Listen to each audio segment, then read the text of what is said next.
So we ran into insurmountable issues of basically the distribution. Yeah, we couldn't find any. Somehow they're able to jump on this because I think it is not we made it. Not have the money and everything. But isn't this what the big companies want? Why are they basically yeah, to be able to have enough truck. Maybe they get to a point of customers, but making that happen.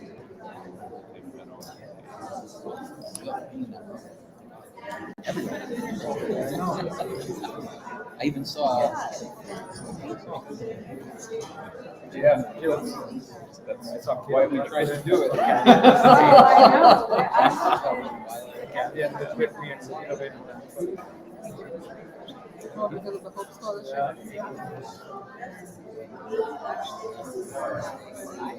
That's Ron Winterton.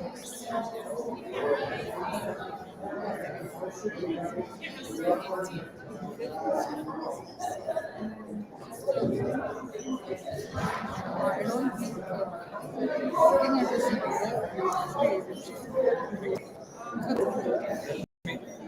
I thought the same.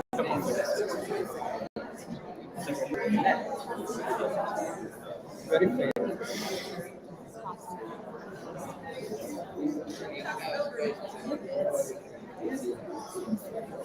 Yeah, Cincinnati, Ohio, security number.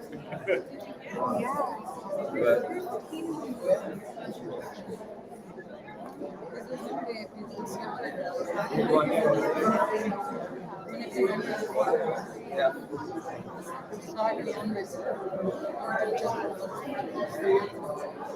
And one thing is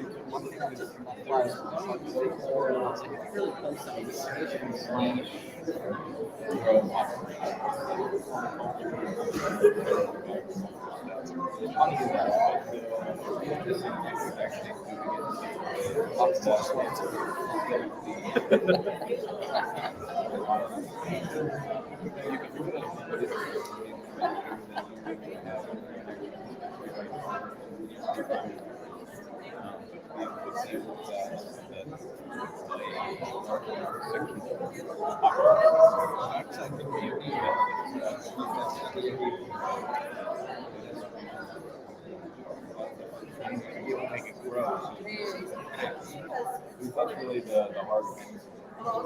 You know, watching you figure it interact so much. You get it most of these people Revolution 2? Yeah.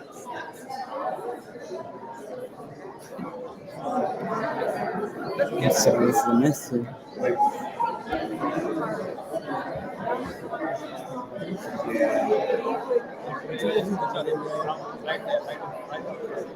Yes, that is. Yeah. My God.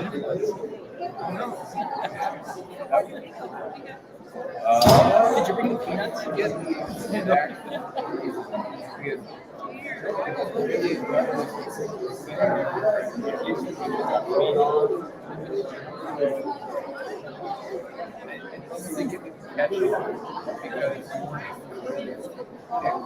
Especially after the curve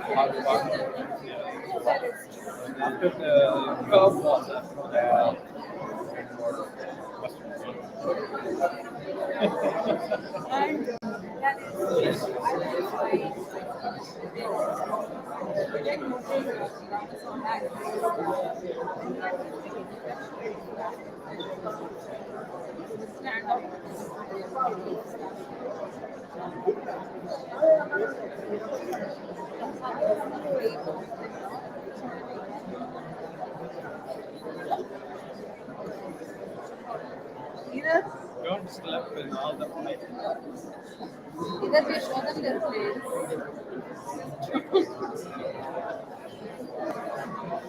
It was a recon mission. Just one down. Oh dear. Yeah, he is like it's just bicycle. It's his bicycle. Yeah, he like related.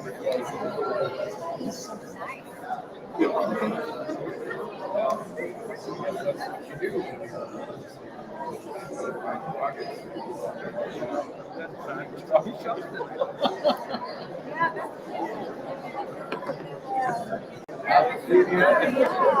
spoke. They all moved down one. So they said, "Come here." Where did my bag go? Never mind. Sitting right there. It's too late. Already been expensive.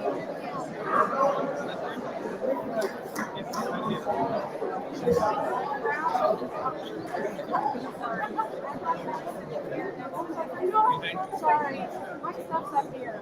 Okay. So I just made you all move down. Oh, that's all right. I guess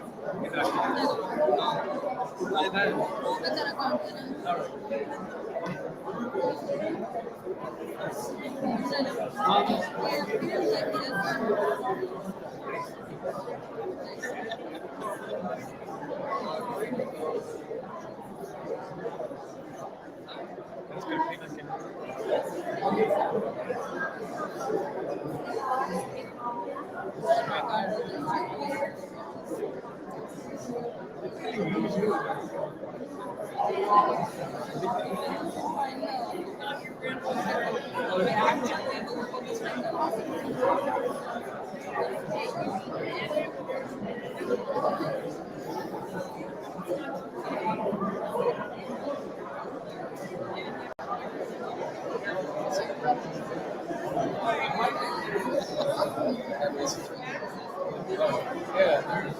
But we should not say last minute. Throw him off completely. Yeah, no. Hey, you. Have you?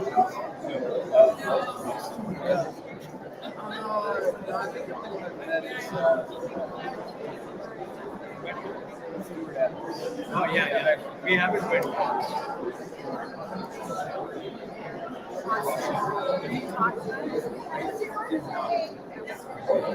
I didn't either. I talked to a lot of other ones. He was in the way.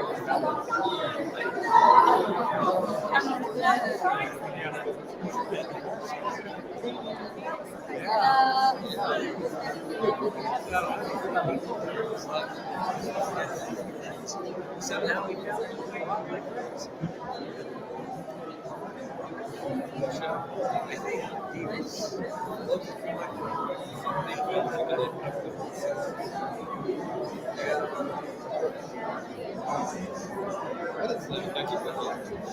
Oh yeah, sure. Buggy buggy. You would think you'd be there. Oh yeah. I think it'd be. Yeah. Well, I guess you would miss something like this.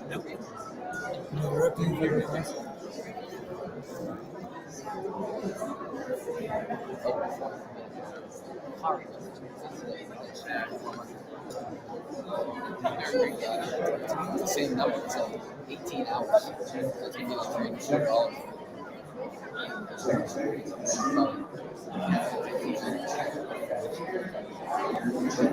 I think that's like $334.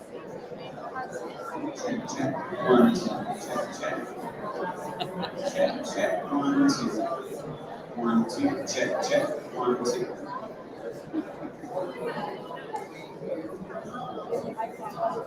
Okay, we'll give it to you.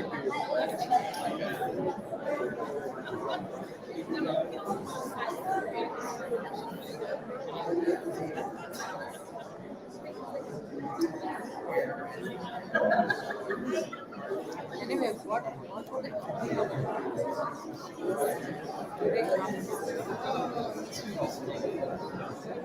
Yeah, we've been at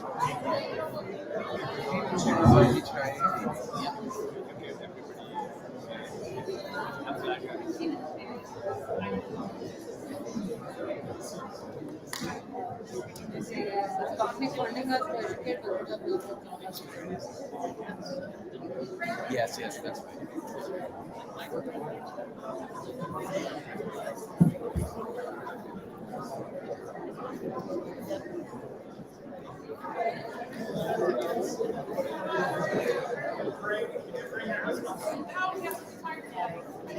What's your assessment? I didn't realize this.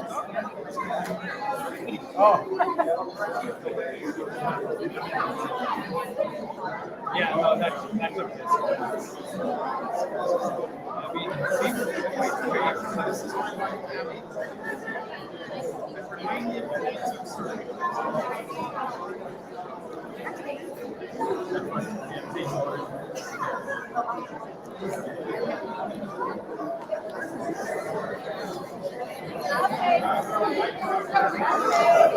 Do you think it's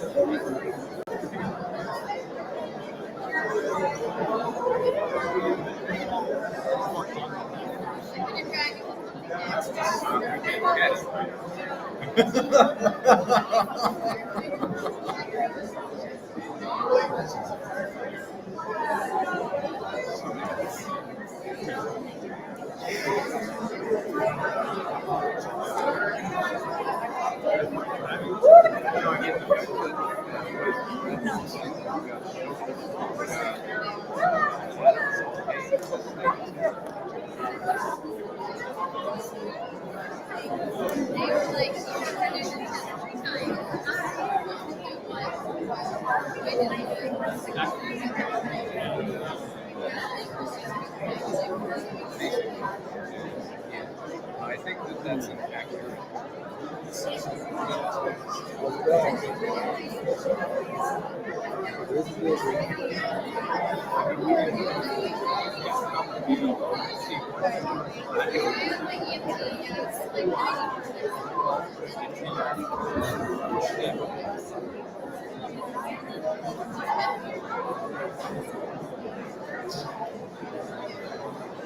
So we'd like to get started, so if everybody would take their seats, please, we really appreciate it.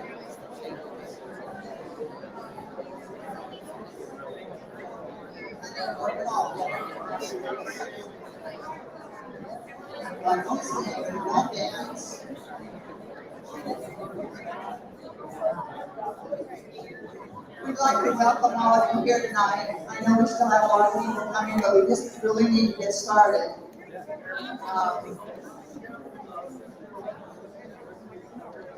So perhaps right over here.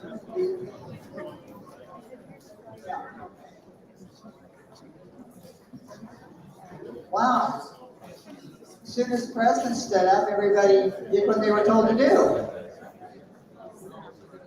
Makes me feel great. Oh, and there's my friends. All my friends here. Thank you. Thank you, all of you, for coming tonight. We are just so grateful to have you here. My name is Gail Rosica. I'm with Utah Eagle Forum, and we have joined with the House and the Senate Republicans, and of course the Utah State Treasurer Marlo Oaks to bring this event to you tonight, and we are so happy to do it, so grateful to do it. So I'm going to turn the time now over to Marlo Oaks, and he'll be introducing our speakers, and you'll also be hearing from him.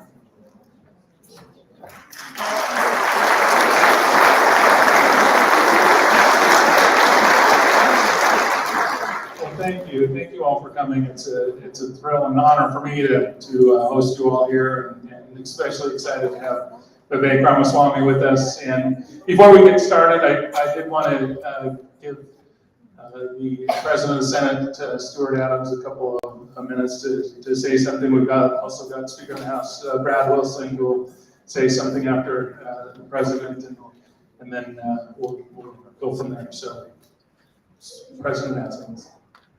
Introduce who I am? They already said I was the state treasurer.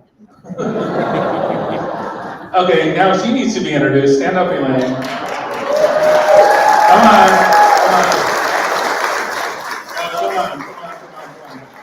Okay, this isn't just Elaine. This is the First Lady of the Treasury of the state of Utah. So.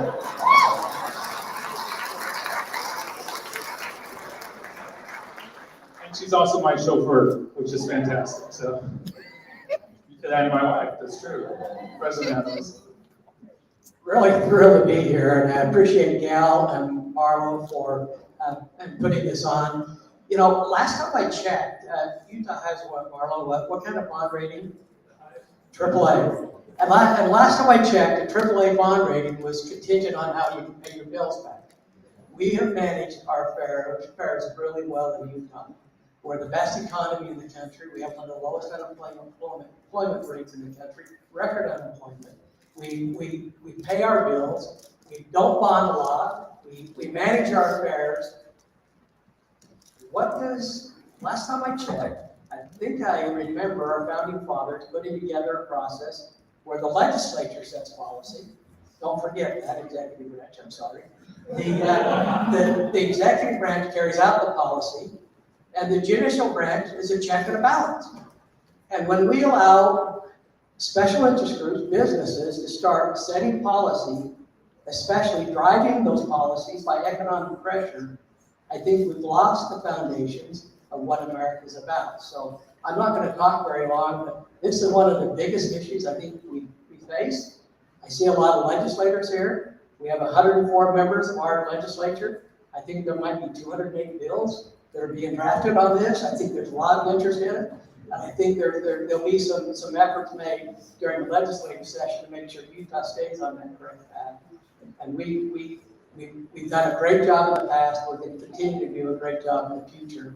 And I think our future is bright, but it's only bright if we stand together as 50 states and push back on what's happening. It'll take the majority of those 50 states and Utah needs to lead the way. So thank you again, Treasurer Oaks, for the great work you've done.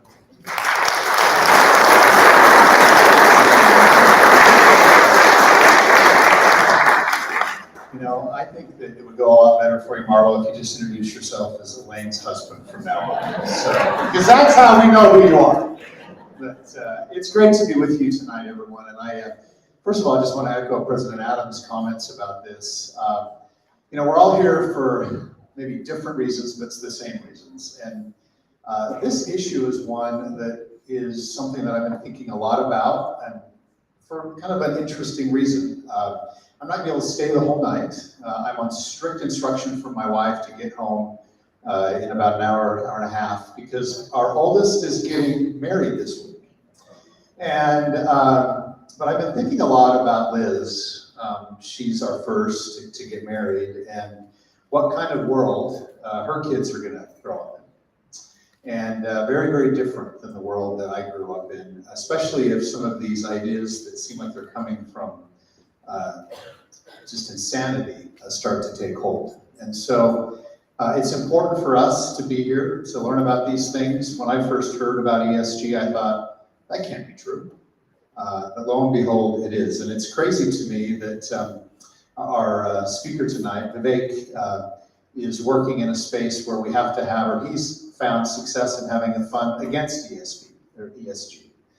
But it makes sense, and I'm glad you are having success with it. We're glad to have you here. But just appreciate everyone's attention. We live in a great state. I think we band together, we can do important and hard things like push back against this. And lastly, I just want to say seriously, Elaine's husband, Marlo, how much we appreciate your leadership on this. You've been relentless, you've been focused, you've been educating policymakers about it, and it's really important, and it's you showing leadership from your office, which we appreciate tremendously, so thank you.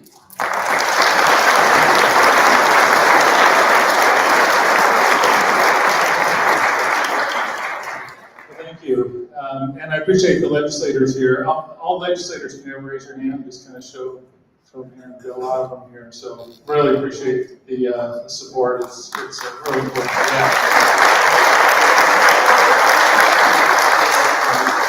And you know what? I want to echo what President Adams said. I did not get into the treasurer's office to be a legislator. In fact, I got into the treasurer's office thinking this would be the least political of any political office that I could do, and that was attractive to me. I don't want to be a policy person. That's Elaine is my politician. I supported her political career. But you know, in the state of Utah, and again, piggybacking off what President Adams said, we have the best credit in the world.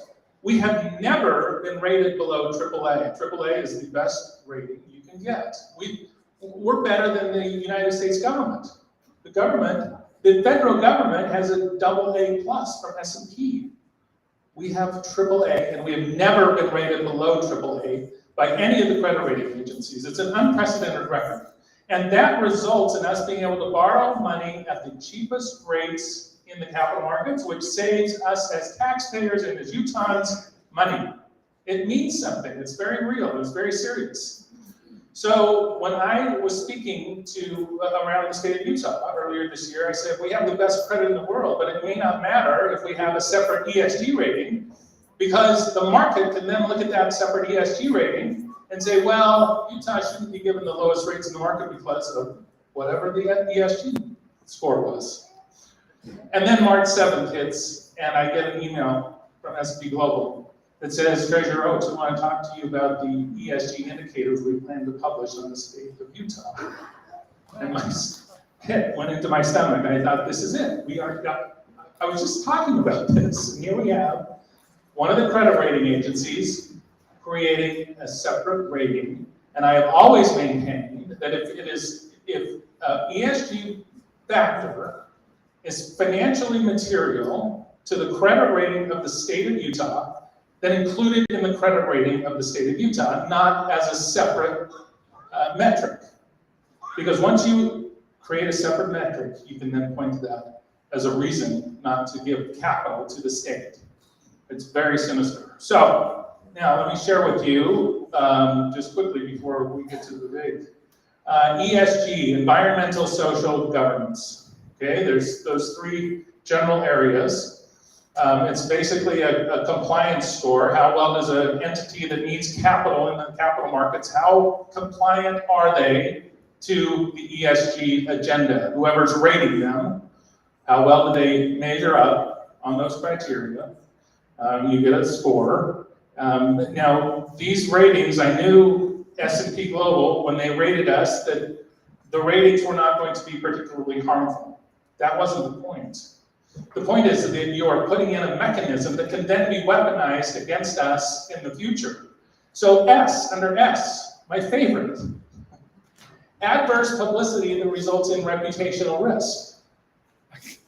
Oh, that's a good one. Reputational risk is one of those S factors that many ratings firms use in some form or fashion. And let me tell you what it might look like. Back in end of August, BYU was playing a volleyball match, women's volleyball. What happened? A fan was accused of using racial slurs against the opposing team. And what happened? That went like wildfire. It was like dropping a match in the forest out here, the dry forest, right? And suddenly, Utah was again a racist state. We had adverse publicity that resulted in reputational risk, and I'm very glad that we were not issuing debt at the time, because we could have had a price paid in the capital markets as a result of one story, whether it was true or not. Even if it was true, you have one person, a bad actor in the state, who suddenly paints the entire state poorly, and as a result, we all suffer. How does that have any relevance to our ability to repay the debt that we owe to investors? It has nothing to do with it. Now, thankfully, it wasn't true, but that's beside the point. Adverse publicity resulting in reputational risk. It's a very easy one to manipulate. And that's probably the best example of why I am so adamantly opposed to what I call coercive capitalism.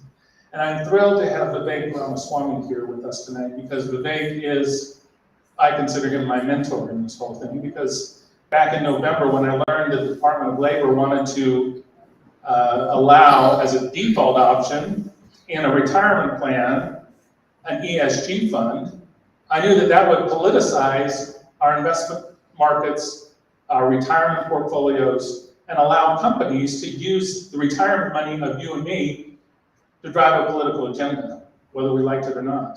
And so I started looking much more closely at ESG, and I read Woke Inc. that Vivek wrote, and then I read it again, because it was a pretty deep read.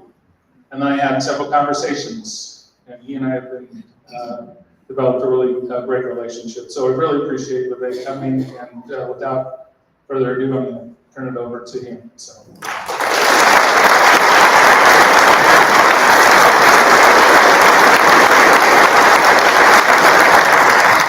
want to say you have a treasurer who is at the bleeding edge of this movement nationally. And though it may be important for the state of Utah, what happens in the state of Utah does not stay in the state of Utah as it relates to these issues. Because everything that Marlo just talked about reverberates nationally. And the kinds of issues we're talking about tonight, they're not even state-specific issues. They're not even nation-specific issues. This is a transpartisan, transnational battle for the heart and soul of democracy itself. That is what is at stake. What you're about to hear about tonight, what I'll give you some perspective on, we'll have some Q&A at the end, is not a Democrat versus Republican issue. It is not a right versus left issue. It is not liberals versus conservatives, black versus white, gay versus straight.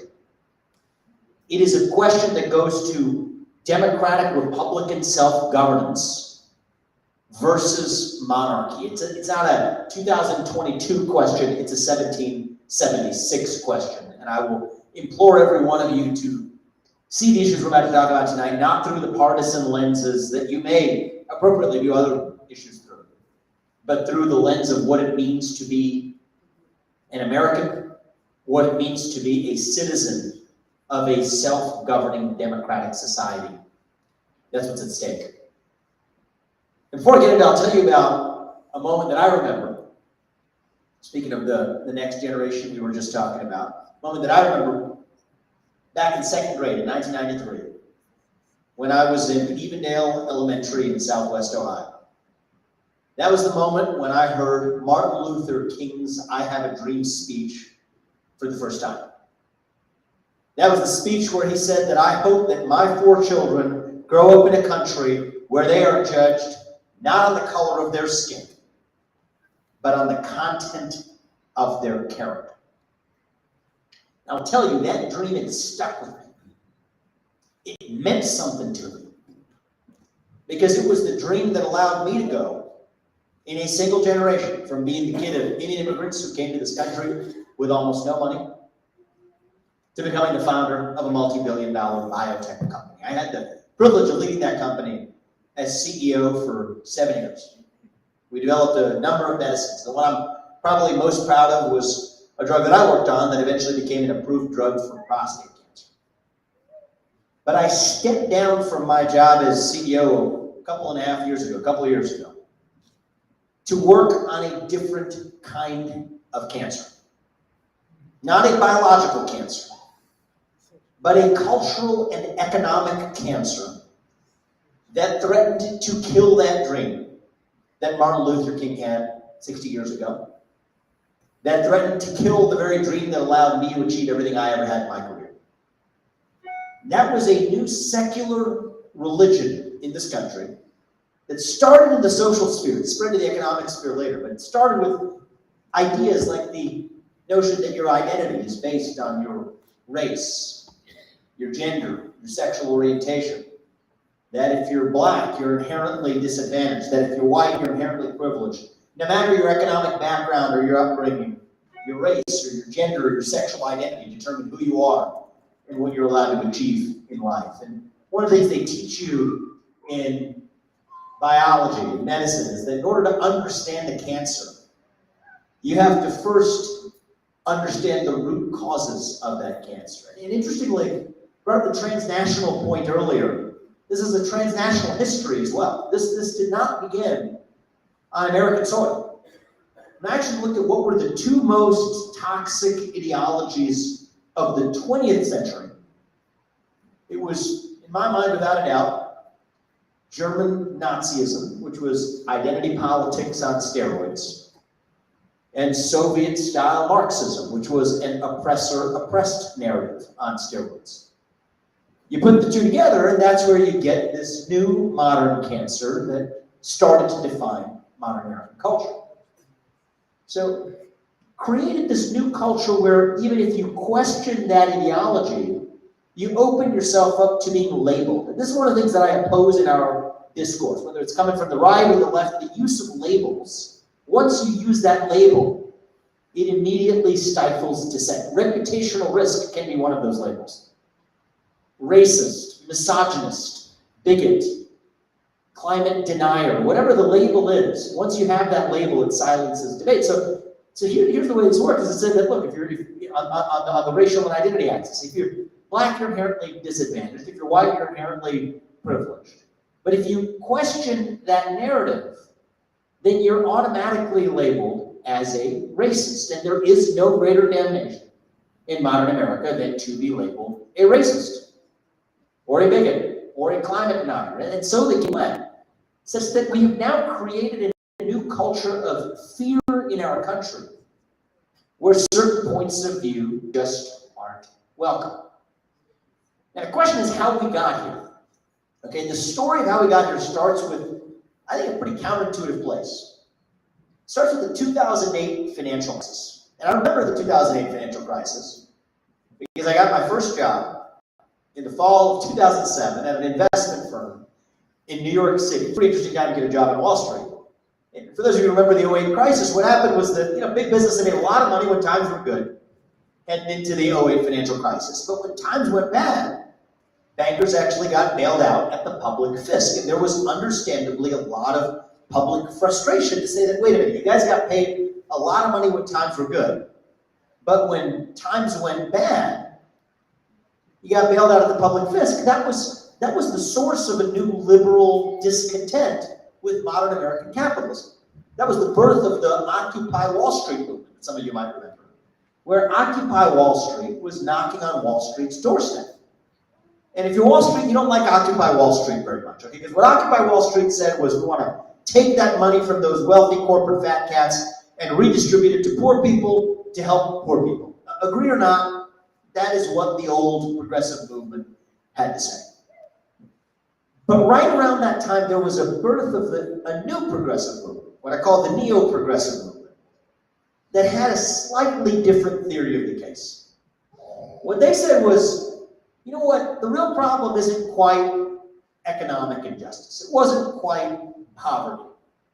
No, it was racial injustice and misogyny and bigotry and the disparate impact of global climate change. And you know what Wall Street said on the back of this was that actually sounds pretty good. I'll talk about systemic financial risk, that's not so good. I'll talk about systemic racism all you want. We can push this new, call it what you want, the new woke agenda, we can do that for you. We can put some token minorities on our boards. We can muse about the racially disparate impact of climate change after we fly in a private jet to Davos. This is pretty good work if you can get it, but we will not quite do it for free. We effectively expect that the new progressive movement look the other way when it comes to leaving our corporate power intact.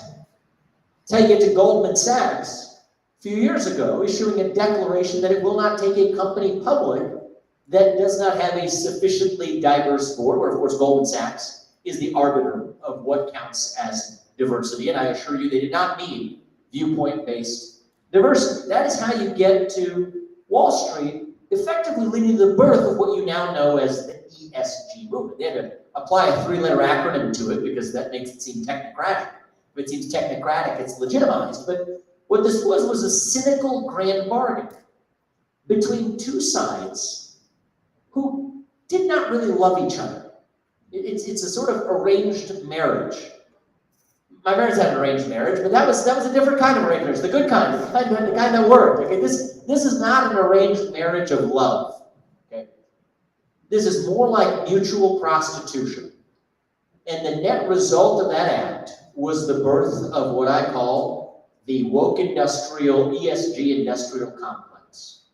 That was far more powerful than either big business or big government, because it was in some ways a hybrid of the two that together could accomplish what neither one could accomplish on its own, and it worked.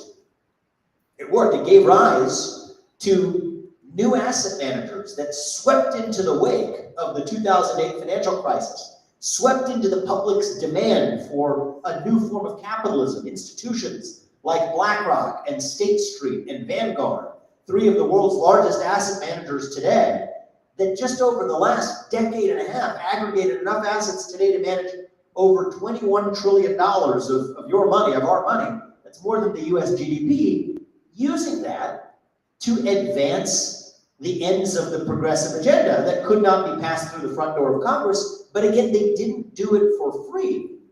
They effectively expected the government force behind the scene to give them business advantages in return. I'm going to come back to that in a little bit. That's what we've seen play out over the last 15 years.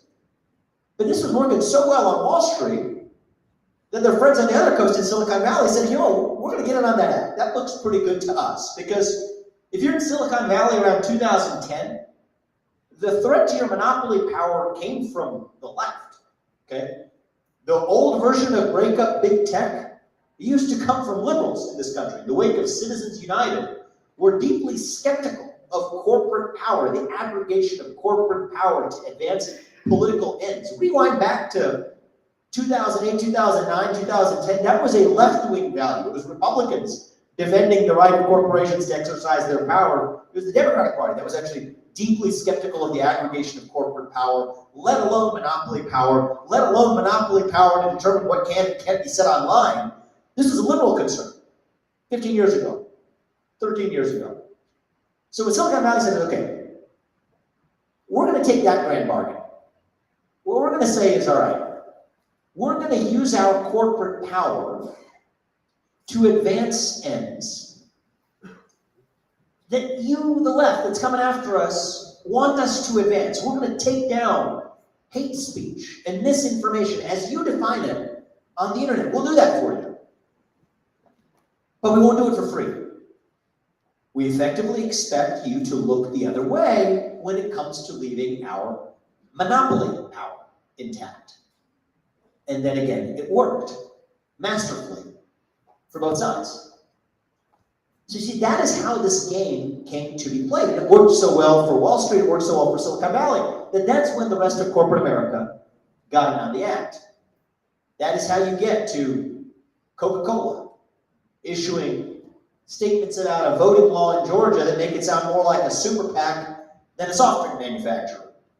Teaching its employees, training them on, their words, not mine, how to be less white. All the while saying nothing about the impact of their own products on a nationwide epidemic of diabetes and obesity, including, by the way, the black community that they profess to care so much about.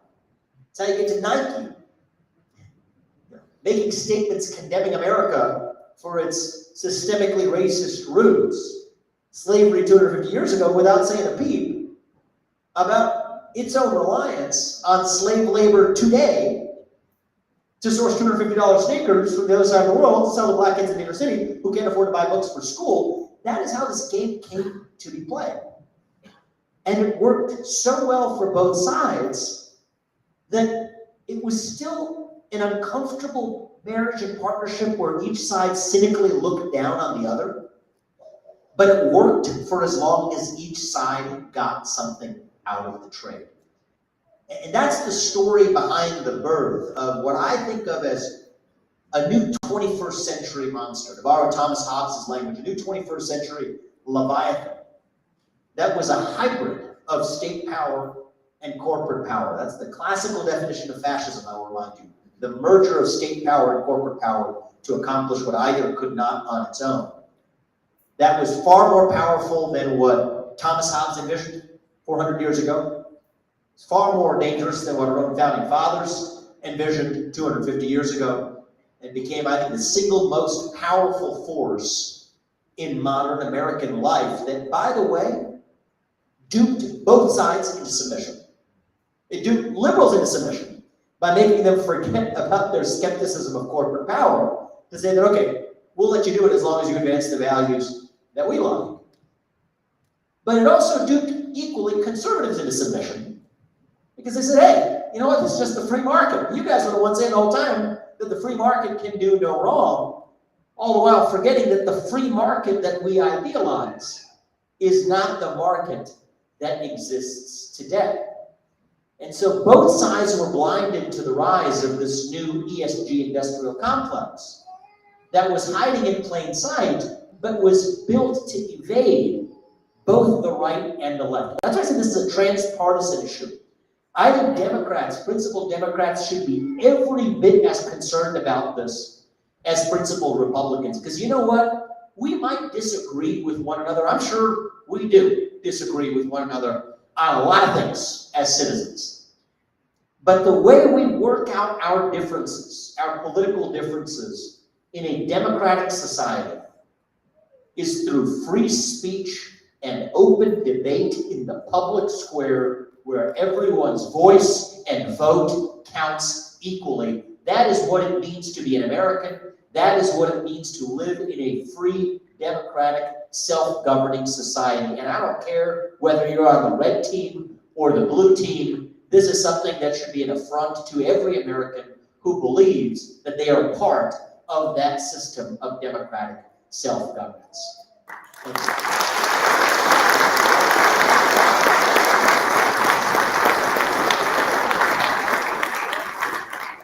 I started talking about what became the S prong of the ESG movement that Marlo talked about. All of the identity politics and the victimhood narratives embedded therein, and boy, that has done a lot of damage to our societal fabric.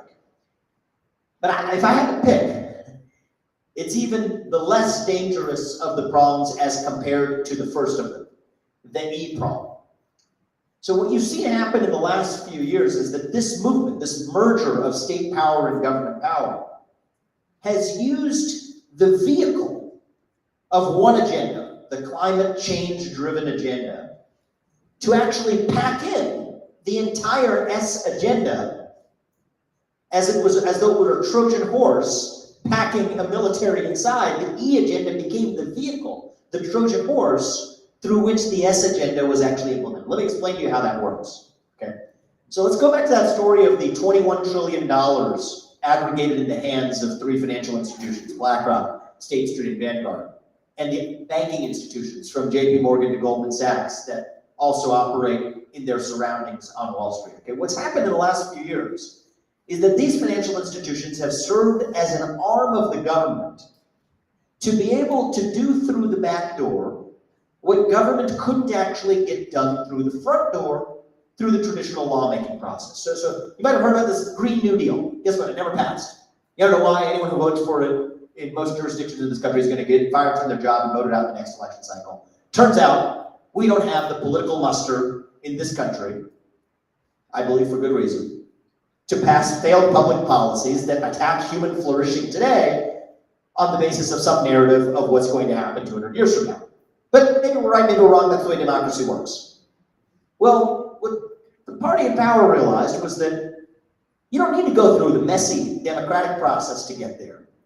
If you can use their pawns in the private sector to get to the same place.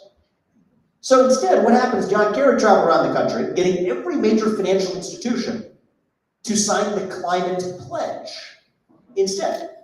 What does the climate pledge say? You can't lend to Arctic drillers. You can't do a lot of the things that the Green New Deal would have outlawed. But there isn't a single law passed. There's just the climate czar of the United States government, it's a self-proclaimed title of this position, the climate czar, John Kerry, getting every major financial institution to sign the climate pledge, to join the Climate Action 100 Plus global network that constrains how much fossil fuels you can utilize, which, by the way, were the greatest source of impact on human flourishing over the last century was our more efficient use of fossil fuels. We're going to limit that. Now, you might think that this has to do with at least an earnest concern about fighting climate change. Here's the dirty little secret, okay? Not only has this contributed to a generational supply-demand imbalance for global energy, a generational energy crisis in the United States, high gas prices, shortages of energy in states ranging from California to the rest of the country. The sad part about it is it hasn't even been effective for the environment because we happen to live in a global market. I'm going to get to this in a second. We live in a global market where every unit of energy production that the ESG movement attacks here in the United States is a unit of energy production picked up on the other side of the world, including by nations like Russia and China. So you say, let me get this straight. Actually, I'm going to tell American energy producers through fiat via the private sector that's actually under pressure by the government to say it. So I'm not going to lend or finance fossil fuel producers here in the United States. But global carbon emissions, because last time I checked it was about global climate change after all, isn't affected at all because every unit of carbon production is now shifted to the other side of the world. So aren't we net neutral on carbon production? Actually, it turns out we're not net neutral. It's worse than net neutral because some of the dirtiest production in the world takes place in places like Russia and China with methane leakage, where even if you buy into every chapter and verse of the new climate religion, methane is 80 times worse for the atmosphere than carbon dioxide when it comes to global warming. And yet methane leakage is far worse than it is in Utah to the Permian Basin of Texas as it is in Russia or in China. And yet this is exactly the result of the environmental problem of the ESG movement. And I'm going to give you one more riddle on top of that, which is the fact that this is the movement that also is the #1 source of opposition to nuclear energy production in the United States, which is the most sustainable form of carbon-free energy production known to mankind. So I want you to ask you to think about that for a second. How would it be that an environmentally concerned movement that was so deeply concerned about global climate change would also be the movement that happily watches energy production shift from the United States to China and Russia, where it's far dirtier than it is today, because they apply their ESG standards in the United States, but not in China and Russia? How would that be? How would that be the environmental goal of an ESG movement? How would it be an environmental goal of the ESG movement to exclude Vanguard's ESG funds, by the way, by rule, exclude nuclear energy from their index funds? Why would it be so hostile to nuclear energy? And that gets to the heart of what's actually going on here, I believe, which is that this has nothing to do with the energy debate. This has nothing to do with environmentalism. This has nothing to do with climate change. It is using climate change as a vehicle to advance an entirely separate social agenda that makes the West have to apologize for its advances in delivering human flourishing, for living the lives that we live, to apologize for it with a broader agenda of delivering global equity. Because you see, if you fight climate change by asymmetrically demanding that countries like the United States and Canada reduce their oil production, but without making that demand of countries on the other side of the world, that's how you achieve parity over the long run, after all, isn't it? You achieve parity that way, you achieve equity.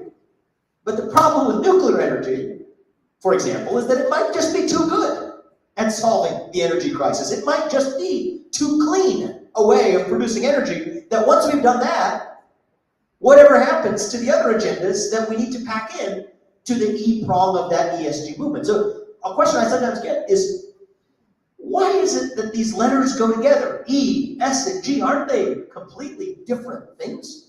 Couldn't you be a climate change activist while still believing that you shouldn't use racial quotas to achieve diversity on corporate boards? And could you believe neither of those things but still believe that companies should have their board of directors elections every year instead of every 3 years? Why is it that if you're in favor of ESG, you have to have the same view on all of those questions? And that has to do with the fact that it has nothing to do with the actual environmental goal. It has to do with packing in a monolithic social agenda in the guise of a technocratic pro-market view to actually achieve a political end that could not be achieved through the political process itself.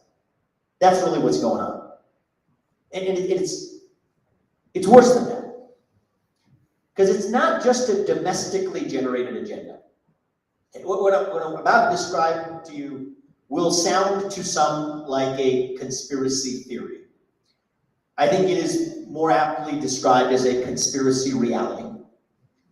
And it is the role of China in driving this entire agenda. Okay, they understand this game far more deeply than any of us do. ESG is a boon to the Chinese Communist Party. They have their version of a social credit scoring system. The irony is, the meritocratic excellence-centric system that got America to where it is, that has actually left oceans to lift up places like China. It was the Maoist, victimhood-centric, hierarchical social credit scoring system that in return left oceans to infect the United States. They're aware of that happening. So I'm going to give you some examples of where you can see this, okay? If you listen to Xi Jinping, anytime he is pressed on the Uyghur human rights crisis, think about the S prong of ESG. Sounds like social. Social has to do with people. Let's talk about people. Xi Jinping, anytime he's pressed on the Uyghur human rights crisis, where there are over 1 million Uyghurs, religious minorities, enslaved in concentration camps in the Xinjiang province, the first thing that he says is that Black Lives Matter shows that the United States is no better. This is not an accident, by the way. Their top diplomat came to the Alaska summit last year. The first thing he said to Tony Blinken, our Secretary of State, in his 15-minute opening statement, was that China hopes the US does better on human rights, and that China wants to see the US stop slaughtering, and this is word slaughtering, Black Americans. Now I see some of you laughing. This may be laughable. I think it is laughable. It would be laughable if it weren't for the fact that our own ESG beholden corporations are lending implicit credibility to his claims. How are they doing that? Because the ESG standards only apply in the US without applying in China. What does that mean? That you have new multinational companies based in the United States that relentlessly criticize the United States for its history of systemic racism, for its history of inequity, for its impact on global climate change, without saying a peep about actual human rights atrocities in China.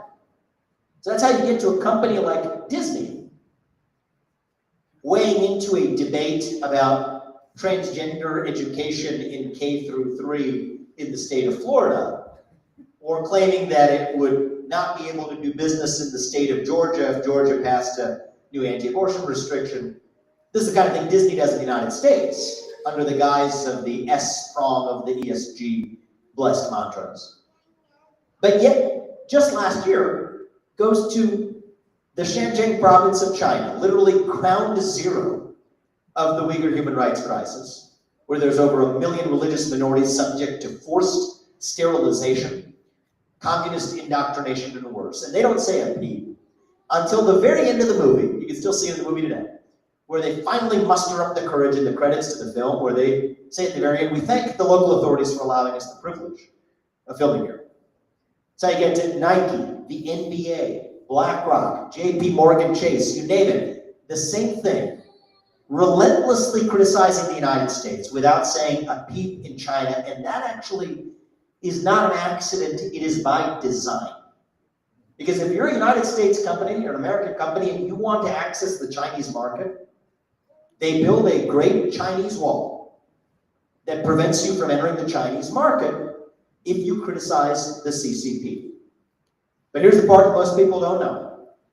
They will roll out the red carpet if you are at the same time critiquing the United States. And what they understand correctly is that that erodes our greatest geopolitical asset of all.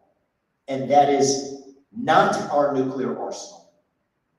It is our moral standing on the global stage by creating a false equivalence between a nihilistic communist Chinese state and an idealistic American society.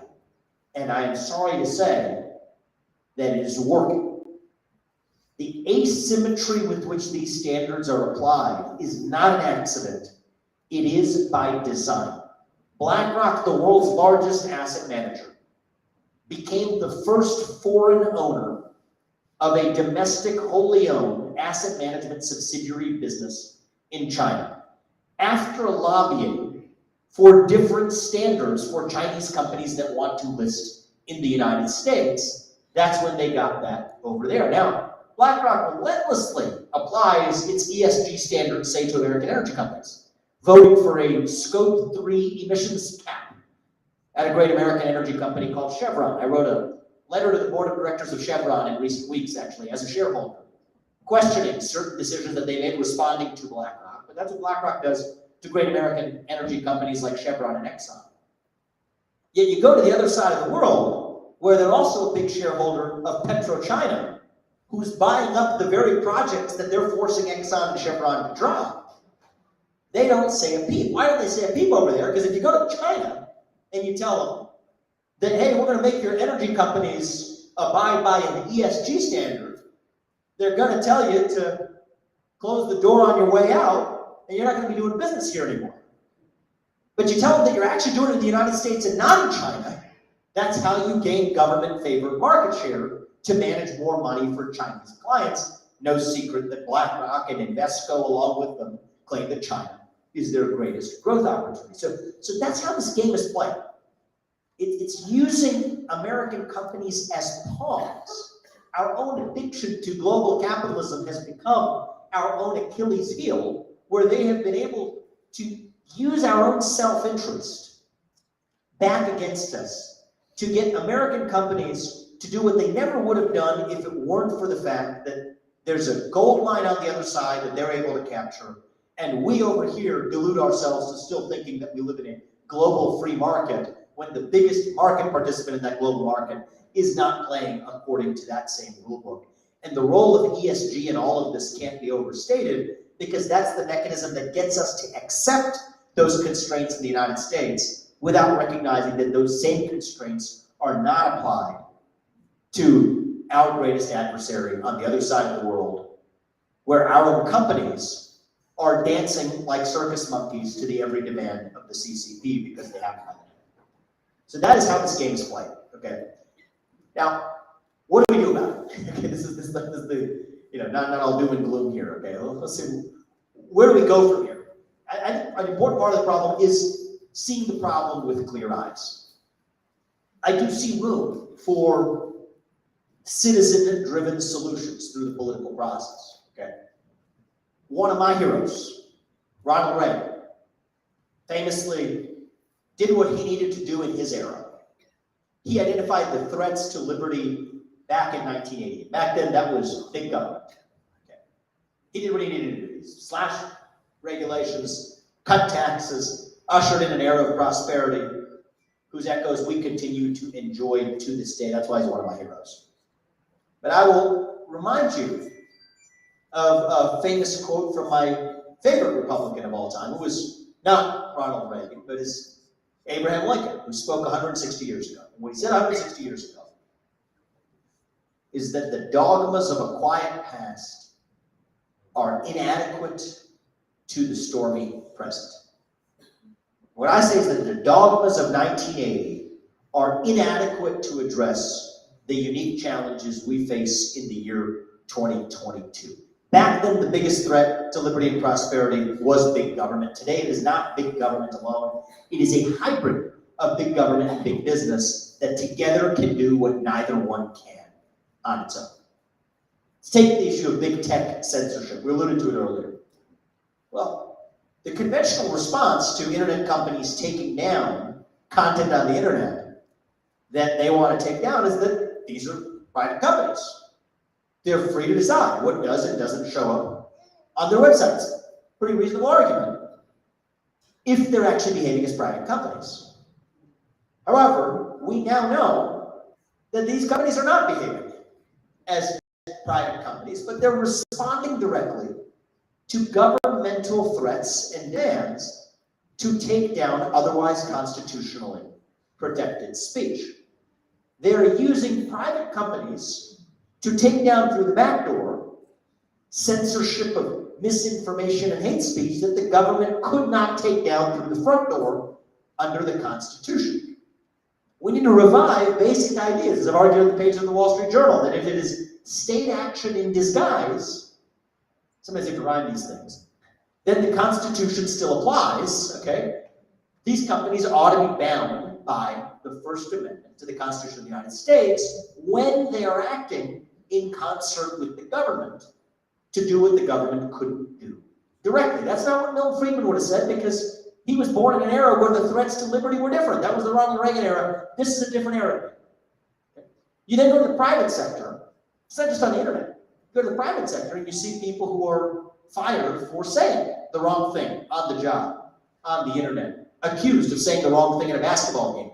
You may be in a position where you have to choose between speaking your mind freely and putting food on the dinner table. One of the things I say is that, you know what? If you can't fire somebody or deplatform somebody on account of their race, their sex, their sexual orientation, their national origin, or their religion, then you should not be able to fire somebody or deplatform somebody just because of their expressed political beliefs.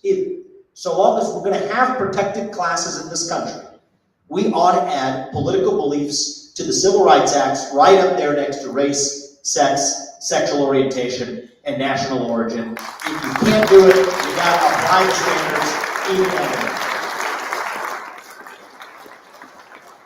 So these are the kinds of, I think, modern solutions that we might think about as policy responses to this cancer in the private sector. But I'm going to have to confess something.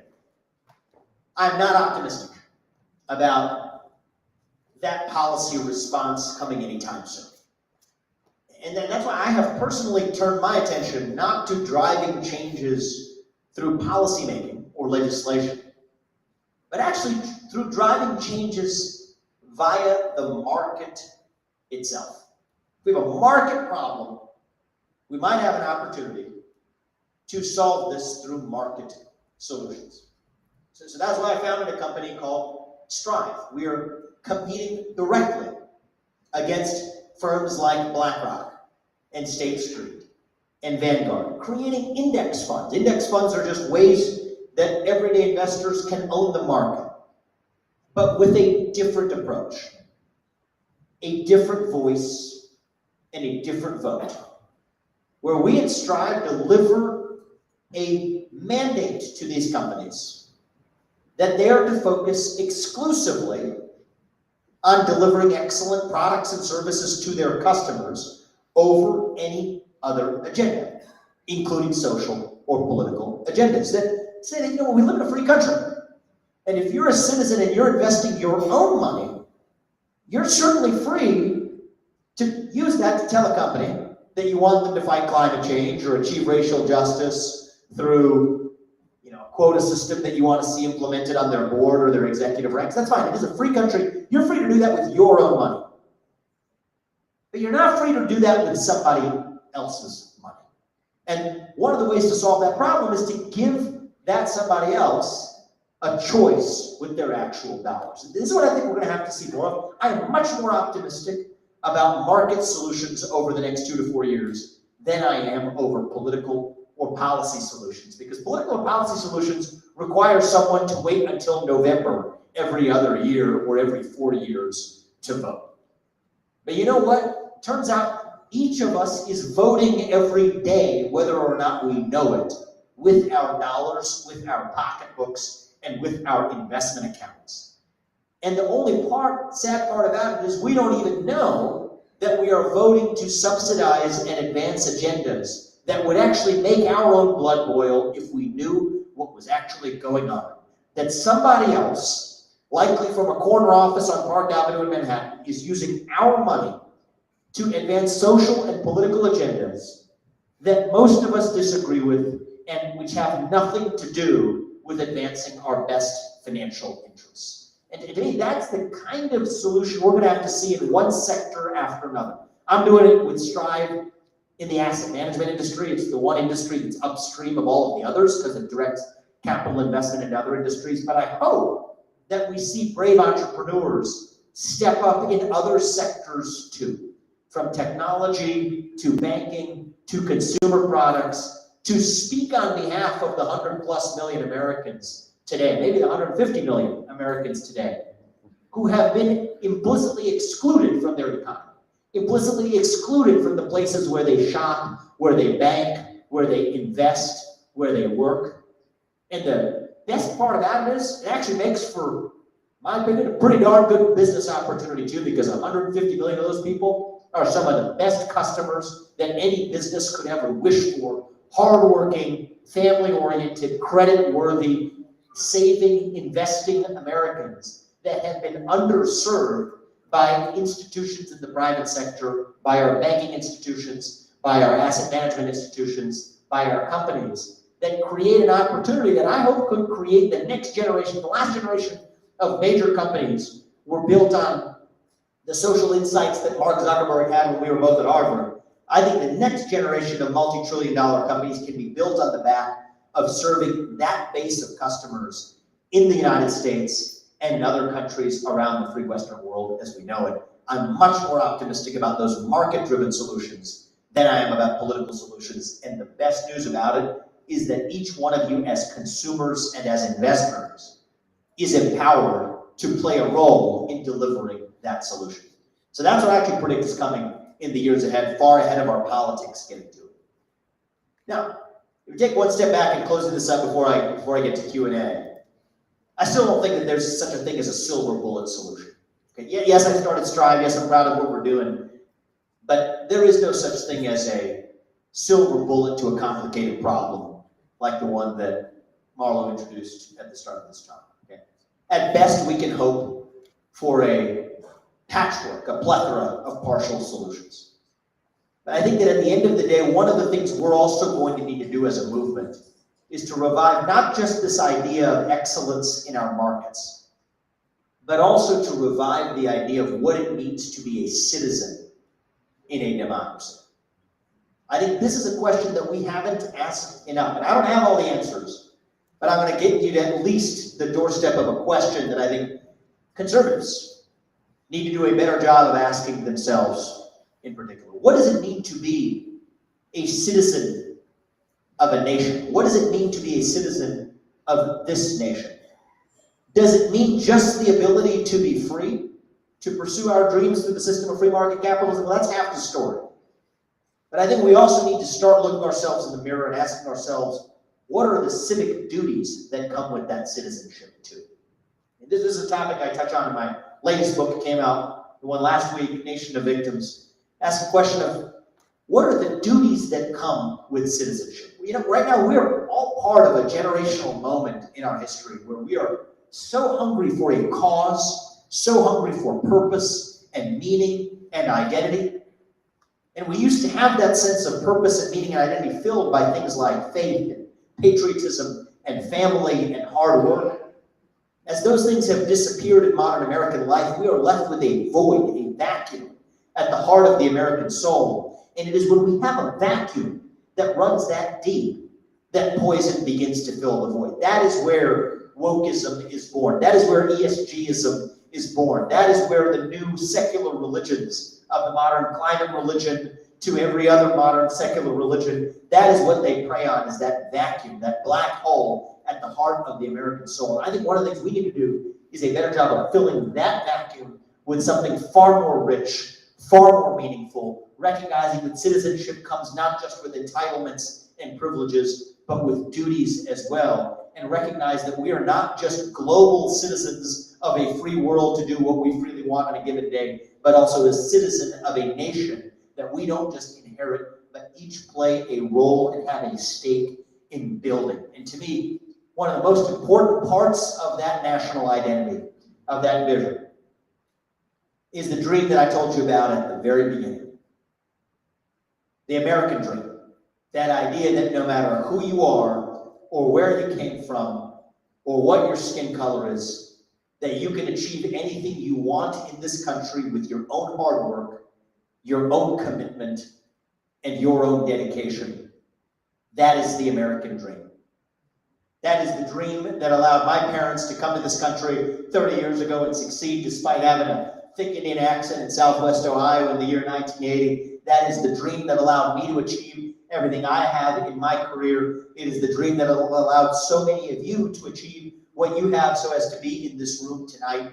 It is the dream that won the American Revolution, the dream that reunited us after the Civil War, the dream that won us World War I and World War II and the Cold War. And I promise you that if we can revive those common ideals over fractious group identity and postmodern religion, then nobody in the world is going to stop us, not a nation, not a corporation, not a virus. That is what true American excellence is all about, and that is what we will need to revive in order to defeat these cultural challenges. Thank you all.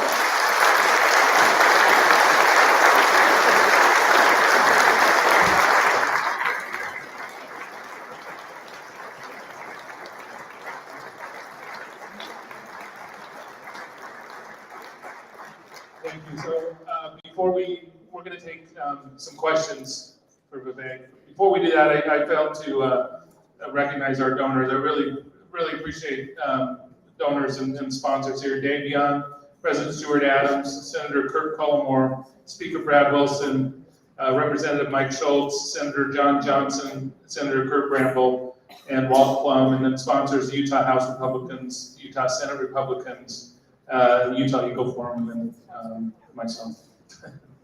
Thank you.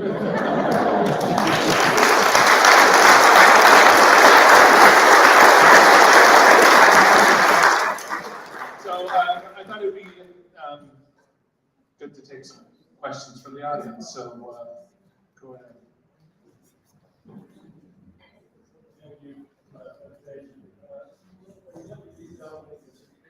You say it loud so everyone can hear you, yeah.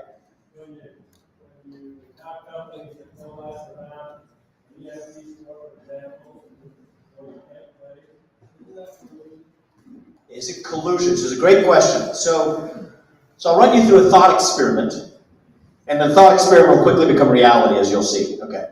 So the thought experiment is, imagine that you got the CEOs of the nation's largest oil companies in a room, and together they decided on their own that we're going to cut oil and gas production, and then prices spike at the pump. We have a word for that in this country. Call it collusion, call it price fixing, call it an antitrust violation. Chances are people are walking out in handcuffs, okay? That's what that looks like. But now, imagine that their top shareholders are demanding that they do the same thing. Well, now you don't have to imagine anymore. That's current reality. That's what we call ESG. So ESG, I think, there's a strong case that the ESG movement, as applied, especially to the oil and gas sector, represents a large antitrust violation hiding in plain sight. I'm an antitrust skeptic in most contexts. I think the word is used too much. But I think when you have market actors collude to starve capital in certain sectors that then have an adverse impact of consumers, if that isn't a collusive antitrust violation, I don't know what is. And the good news is we don't need new laws for that. The existing laws on the books just need to be enforced in contexts where a favorable federal governmental regime has looked the other way because it's advancing agendas that, after all, they wanted to use those companies to advance. That's the only reason I think we haven't seen it happen yet.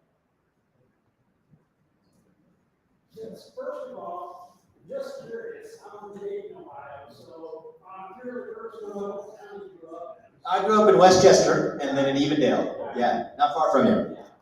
Secondly, my wife and I are getting ready to start a small business. She is really excited and optimistic, and I'm saying, no, sweetheart, you don't watch the news, we're all going to die. What does ESG look like from the ground view? I see it looks important to you, but from someone like people like us, what does this mean to you on the ground level? So the good news is, and I'd be curious for Marlo's view on this too. I think the ground level is a safer space to start, but if we don't do something about it, it's still trickling down. Okay, so I'll give you one example of how it's trickling down. And I'll give you a rule of thumb, by the way. The more boring a term sounds, the more you need to pay attention to it. Okay, so take the word that you'll often hear, scope 3, anything.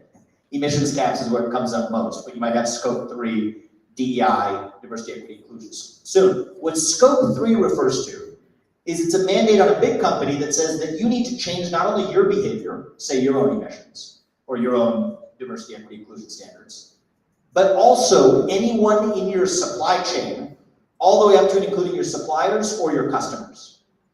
So that's how a lot of the socially driven changes in public markets trickle down to even small businesses that happen to be in the supply chain or the customer chain or the value chain of a really big business.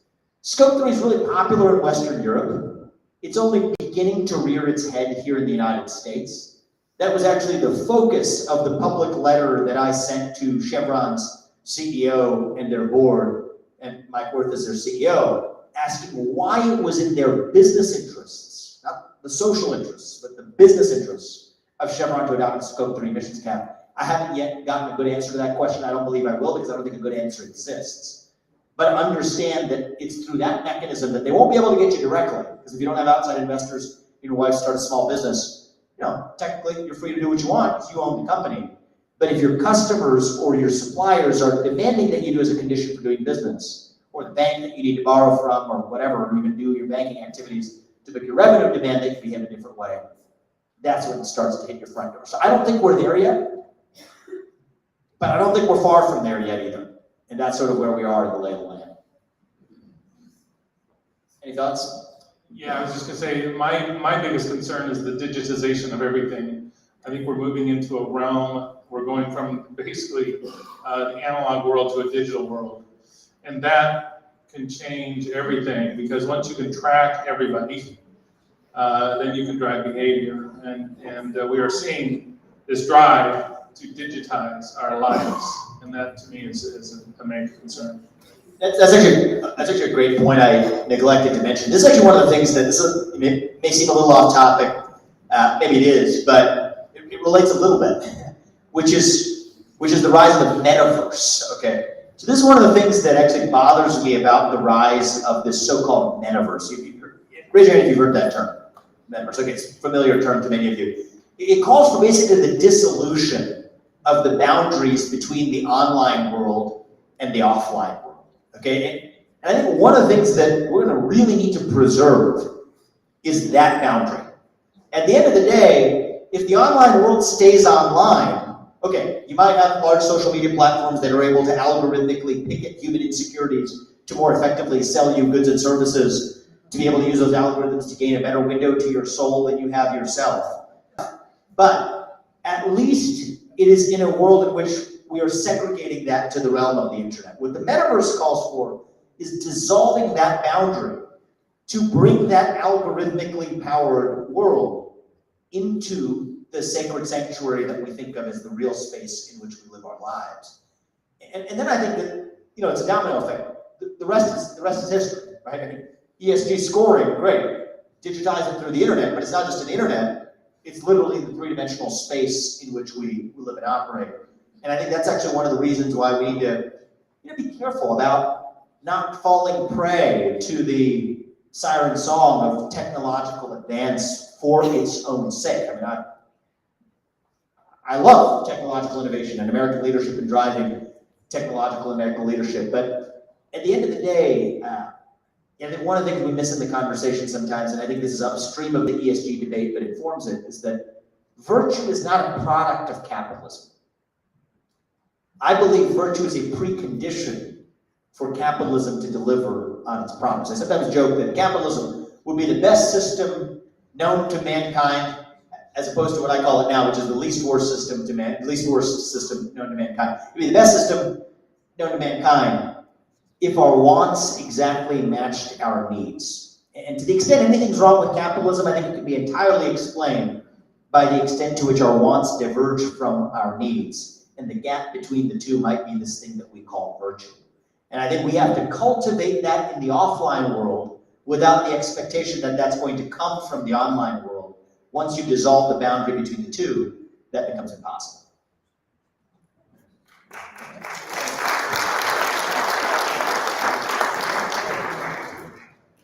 Please. We'll go here, and then we'll wrap.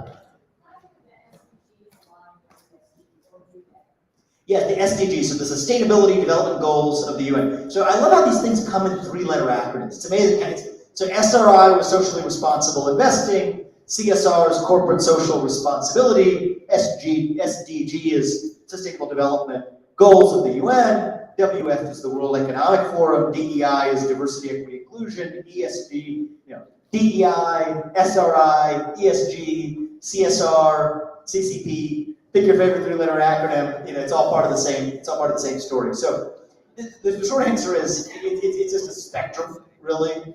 So the UN is effectively using the SDGs to dissolve the boundaries between nations. Okay, to say that individual nations are no longer going to be governed by citizens of those nations, but by a centralized set of goals that dissolve the boundaries between nations. At the same time that the ESG movement calls for the dissolution of boundaries between the public and private sectors within each of those nations. So I think each of these three-letter acronyms is basically about dissolving boundaries that otherwise protected sacred spaces from one another. And I'm big on this philosophical theme about keeping the integrity of different spheres of our lives intact. It was actually related to what I was just saying about keeping the online world separate from the offline world and really preserving the integrity of those boundaries. I think the same thing's really important between the boundaries of nations. I think it's really important between the boundaries that we have set up in our system of self-governance between the capitalist sphere of our lives and the political sphere of our lives. And I think what a lot of the three-letter acronymized movement is designed to do is to dissolve different ones of those boundaries, but often to advance some of the very same goals. And you'll note that even many ESG scoring mechanisms make a circular reference back to the SDG goals of the UN. So I think they're related. They're just working on picking at different boundaries that we need to preserve. I believe that we need to preserve for different reasons. Thank you. Go up there, we'll go here, and then we'll wrap up. A very good resource that track the economic impact of access to capital as it affects different areas of the GDP of the domestic economy, like in that effect, or in a related effect, credit spread difference of ESG score for the state. So I'm tempted to answer this, but I gotta hand this one over. This is Marlo's pet issue. Yeah. Credit scores for states aspect. Yeah. Are you asking if there's a way to track that? Yeah, and effectively, like, what is the economic impact of the industry that is compliant with ESG versus which is on the outs, like it wasn't fuel. Like, what is the relative change that access to capital in private markets, capital markets, and how, or is there another one that inherently tracks something like difference in credit spread? Maybe a company would pay, similar to your AAA versus an ESG 4 score. Yeah. What that difference is. So the information that I found that was most relevant was the actual investment dollars, investment dollars going into private investment vehicles. The fall or the drop off in those dollar amounts over time. What was very interesting is back in 2015 there was about $50 billion raised globally for oil and gas funds. 2018, it was around 27 billion. 2021, it was about 5 billion. And the only reason that makes sense is for ESG, because investors are building diversified portfolios and getting access to a lot of different factors in the economy, because you don't know exactly what is going to perform well when. And so you build a diversified portfolio that reduces the risk of your investments over time. And the asset owners in this country have traditionally had a portion of their portfolios in oil and gas, and as soon as this administration came into office, those dollars just almost evaporated. And that was in the face of improving economics for oil and gas funds. So we have not seen the impact in state borrowing costs yet, but that's why I felt like pushing back now is so critical, because I don't want that impact to be seen ever. And so that's why what we're doing today is so important. We need to stop it before it gets ingrained in our system. You have a question? You mentioned the classical definition of fascism as corporate and government collusion. I think that's a mistake. Our socialist enemies, the enemies of the free market, like to portray fascism as a form of super capitalism, as the opposite of socialism. It is not. It's a one brother of socialism. It's a variant of socialism. The opposition of socialism to private property is clear. Fascism is best described, in my opinion, as the pretense of private property. The opposite of private property, kind of hidden, pretending there's private property when there really isn't. And if we understand that, we will understand how closely the fascists and the socialists are related to each other. They're not opposites, they're blood brothers. Well, I really like the way you said that, because the pretense of private property, I will be using that in a future speech. I will tell you that. So thank you for that. That's what this is all about.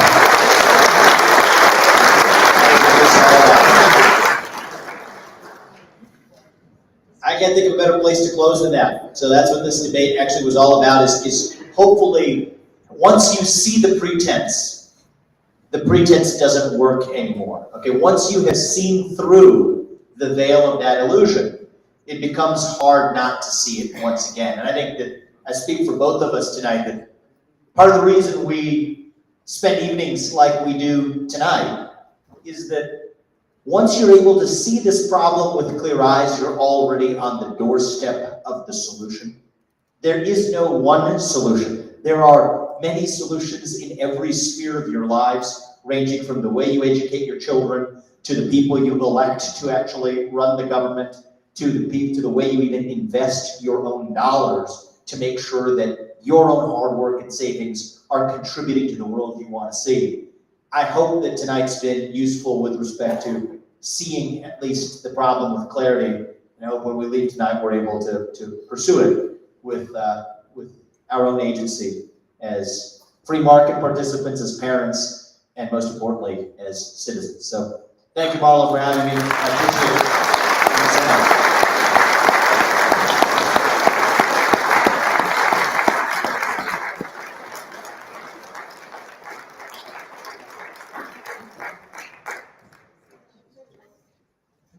Say that one more time. Everybody has a 401k. They have some retirement account. They work for a company here. You need to make your voice heard, because there isn't one solution. But we'll look at it as a state government, but you need to look at it in your private investments as to what you're doing. Decide where those retirement monies are going, and speak up to your employers and those who you're working with. That couldn't be said more clear or more succinct. Thank you. That's why I founded Strive, and I hope we do some good in this. Thank you for putting a fine point on it again. Thank you very much.